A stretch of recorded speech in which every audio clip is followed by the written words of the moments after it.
Halo, dengan Bang Review di sini. Jadi laptopku baru, rambutku juga baru ya. Aku baru aja potong rambut. Tambah ganteng, oke? Dan di depanku ini juga ada laptop yang ganteng. Dan laptop ini mereknya Realme.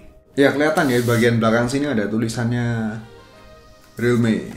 Kaget, heran. Kenapa gitu? Karena ya Realme kan selama ini fokus di smartphone dan tiba-tiba aja ngeluarin laptop kayak gini.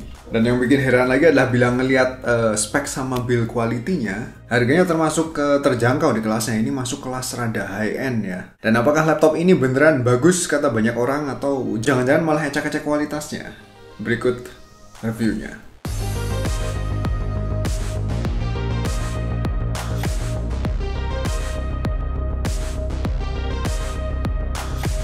Mungkin ada yang penasaran nama wujud boxnya. Ini boxnya kayak gini, boxnya niat ya, nggak kayak kardus laptop Windows pada umumnya yang biasanya warnanya cuman coklat kayak kardus apa ya, kardus mie instan ya. Kalau ini kardusnya full color. Anyway, balik lagi ke sang laptop. Jadi desainnya doi ini simple stylish. Aku bilang simple karena kalau kita ngelihat palm rest-nya tidak ada banyak stiker-stiker yang nempel. Maksudku ini ya, kayak stiker-stiker Intel atau stiker-stiker fitur-fitur lainnya yang biasanya ada di laptop-laptop Windows pada umumnya. Banyaknya stiker yang nempel menurutku malah bikin tampilannya jadi ribet ya. Tapi tenang aja, kalau misal kalian kangen sama stiker-stikernya, stikernya ini sebenarnya ada, tapi ditempel di bagian bawah sini ya. Dan kalau diperhatiin pada bagian belakang ini juga ada tulisan kecil ya, bertuliskan Dare to Live khasnya Realme. Dimensi bodinya cukup compact, ini ketebalannya 14,9 mm ya, cukup tipis lah. Habis itu beratnya 1,48 kilo, termasuk ya enteng banget. Warnanya juga biru coy ya, ini warna yang rada jarang ya. Kenapa nggak sekalian ada warna kuning ya? Kuning kan warnanya Realme ya. Kalau ada warna kuning mungkin akan sangat eye catching ya.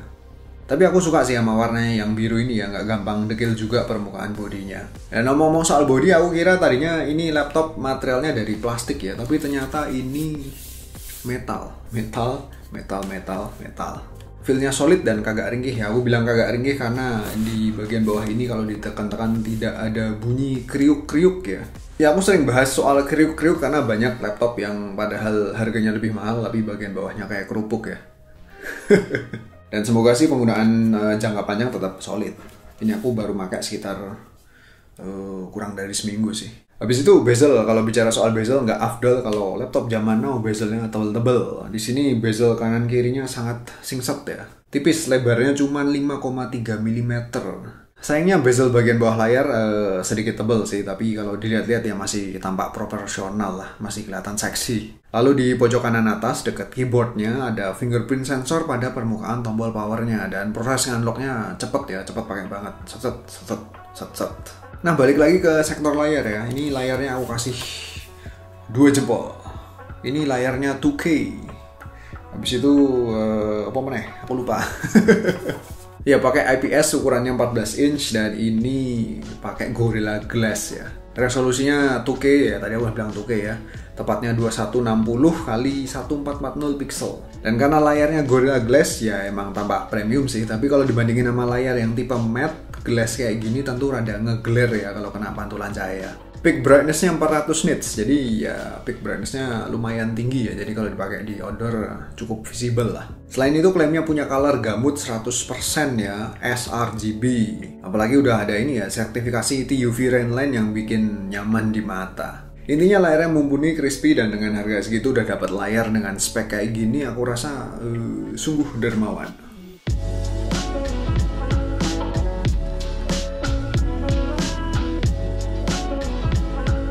Anyway, mungkin udah ada yang ini ya kepo berat ya. Emang harganya piro sih bang? Harganya berapa sih bang? Seterjangkau kayak gimana? Aku jelasin ini dulu ya, spek dapur pacunya sebentar. Jadi punyaku ini yang versi pakai CPU Intel Core i5 1135G7 11 Gen, yang tentu ditemani oleh Intel Iris Xe Graphic Integrated. RAM-nya 8GB, terus storage-nya SSD 512 GB. Apakah RAM sama storage-nya upgradable? Menurut Realme tidak ya. Harganya ya, harganya aku sebutin ya, harganya 10,999 juta. Yaitu harga PO kemarin sih. Semoga sih PO-nya diperpanjang ya. Harga normalnya aku lupa berapa. Kayaknya sekitar 11 berapa gitu deh. Ya kalau dibandingin sama kompetitor sekelasnya ini termasuk good value bila ngelihat spek, material, sama fitur yang ditawarin. Silahkan dibanding-bandingin, dimending-mendingin kalau nggak percaya, monggo. Terus bisa dibeli di mana? Bisa dibeli di ini ya, jd.id ya. Silahkan cek link yang ada di deskripsi video untuk dapetin promo menarik pula. Bang, ada yang lebih murah nggak? Ada ya, ada yang lebih murah. Ini harganya yang lebih murah yaitu 8,998 juta ya. Tentu spek jeroannya beda. Dapur pacunya pakai Intel Core i3 dengan grafik Intel UHD. Ya kalau emang cuman buat kerjaan kantor maka versi yang lebih murah itu tentu udah lebih dari cukup ya. Tapi kalau kamu pengen performa yang lebih optimal, lebih PW buat kerjaan multimedia macam ngedit foto, resolusi tinggi, bahkan video yang rada kompleks, maka ya mending pilih yang varian kayak punya aku ini aja. Ya doi ini cocok buat para young creator lah. Entah buat ngedit video YouTube, graphic design, ya macam-macam. Portable juga berkat dimensinya yang compact dan enak buat dibawa traveling ya. Travelingnya ya tentu setelah PPKM-nya turun drastis atau kalau bisa ya travelingnya setelah PPKM-nya berakhir ya, tapi entah kapan. Dan apakah bisa buat ngegame? Masih bisa ya, tapi opsi grafiknya kudu disesuaikan karena kan ya doi ini bukan laptop gaming. Laptop gaming kan biasanya pakai ini ya, dedicated graphic card. Jadi aku tes gaming Dota 2 bisa berjalan pada resolusi 2K dengan opsi grafik mentok kanan, yaitu best looking, dan ternyata bisa ngangkat dengan baik ya, stabil di FPS 50-an. Ya ini bikin aku rada heran ya, laptop sebelumnya yang aku review punya spek yang lebih tinggi tapi performa yang didapetin nggak kayak gitu. Dan nggak puas di situ, aku juga coba game yang lebih berat yaitu GTA 5 di resolusi 2K dengan opsi grafik mentok kiri alias di normal ya, berjalan rata-rata di FPS 40-50-an. Ini lumayan banget sih ya, masih bisa diajak senang-senang nge-game walaupun pakai GPU integrated doang. Dan berikut beberapa benchmark lainnya kalau kalian kepo sama skor-skornya.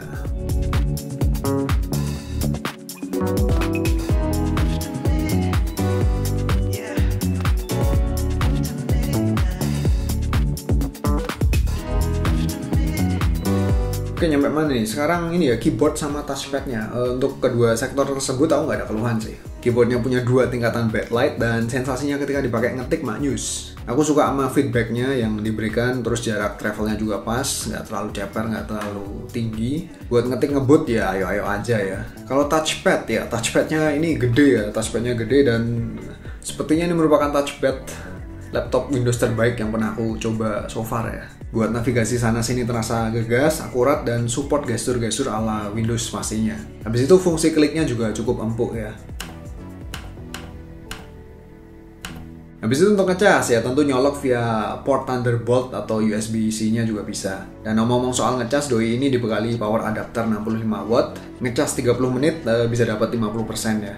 Gimana dengan battery life-nya? Jadi baterainya ini 54 watt hour, terus klaimnya bisa ini ya dipakai buat muter video secara terus-menerus selama 11 jam, itu klaimnya Realme. Aku sendiri pakai doi mostly ya buat ngetik-ngetik disambi browsing dengan multi-tap, tap-tap yang banyak banget, sama sesekali aku dengerin lagu via loudspeakernya ya.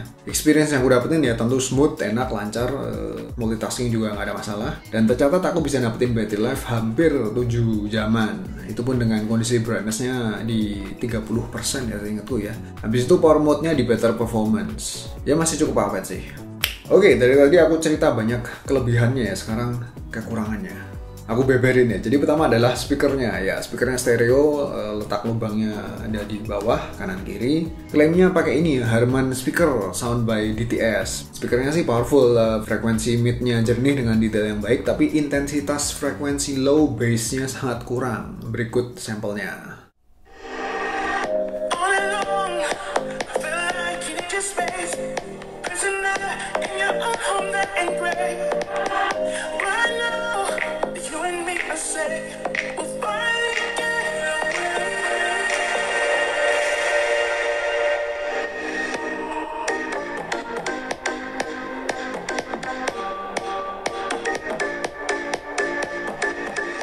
Habis itu fan, jadi fannya ini sebenarnya mumpuni ya, karena fannya ada dua ya. Realme nyebutnya apa gitu? Dual Fan Storm ya. Jadi fan-fannya bisa diintip ya pada bagian bawah laptopnya. Kehadiran dual fan tersebut tentu bikin laptopnya lebih adem, apalagi pas full load ketika dipakai ngegame atau ngedit video misalnya. Tapi di saat minim load ya, misal aku pakai pas kegiatan yang rada enteng ya, buat ngetik-ngetik sambil browsing, sambil ya dengerin musik misalnya, suara fan-nya ternyata masih cukup terdengar ya. Lama-kelamaan jadi rada annoying sih. Ya kecuali kalau kamu pakai headphone terus ya, nggak kedengeran pasti. Habis itu untuk ini ya, kelengkapan port ya. Buat beberapa orang mungkin portnya rada kurang ya. Sebelah kanan itu ada USB A sama ini audio jack combo. Dan sisi sebaliknya terdapat sebuah Thunderbolt 4 sama sebuah USB Type-C doang. Ya at least ada ini ya, Thunderbolt 4 lah, lumayan ya. Ini merupakan colokan next gen. Ya mungkin beberapa orang bakal butuh dongle ya untuk nyolok ini itu segala macam. Dan terakhir webcam ya kualitasnya kayak gini, standar, nothing special, typical webcam laptop pada umumnya yang gitu-gitu aja. Dan sayangnya doi ini kagak support Windows Hello ya, atau kapabilitas nge-unlock via face unlock, face detection. Jadi kalau nge-unlock ya via fingerprint tadi ya. Tapi ya menurutku malah jadi lebih secure sih fingerprint ya. Cepat juga prosesnya. Dan yang interesting adalah mic-nya ya, mic-nya ternyata cukup baik kualitas perekaman audionya. Tes 1 2 3 tes webcamnya si Realme Book. Tes 1 2 3 3 2 1 1 2 3 3 2 1 tes.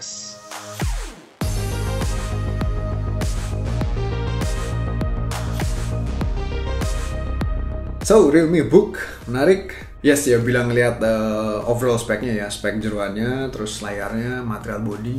Harganya juga cukup menggoda di kelasnya. Tapi mungkin ya di sini ada yang masih ragu untuk beli karena doi merupakan pemain baru di dunia laptop. Aku rasa nggak perlu terlalu khawatir ya. Realme sendiri juga katanya nyediain garansi 24 bulan. Berlaku di seluruh official service centernya ya. Tapi yang pasti aku harap ya semoga awet ya, amit-amit nggak usah service lah, semoga long lasting. Ya intinya doi ini sukses bikin aku terheran-heran ya. Karena sebelumnya aku rada skeptis, aku kira Realme cuma ngetes pasar aja dengan nawarin laptop yang ala kadarnya. Tapi ternyata Realme niat banget dalam menghadirkan si Realme Book yang berkualitas ya. Good value lah, recommended. Ya mungkin bakal aku jadiin laptop favorit kalau kedepannya belum ada laptop yang lebih menarik lagi ya. Kita tunggu aja, time will tell. Yowes, segitu aja reviewnya. Thank you for watching. Jangan lupa untuk like-nya kalau kalian terbantu. Follow juga IG sama Twitter @bangreview. Dan sampai jumpa lagi pada video selanjutnya. See you.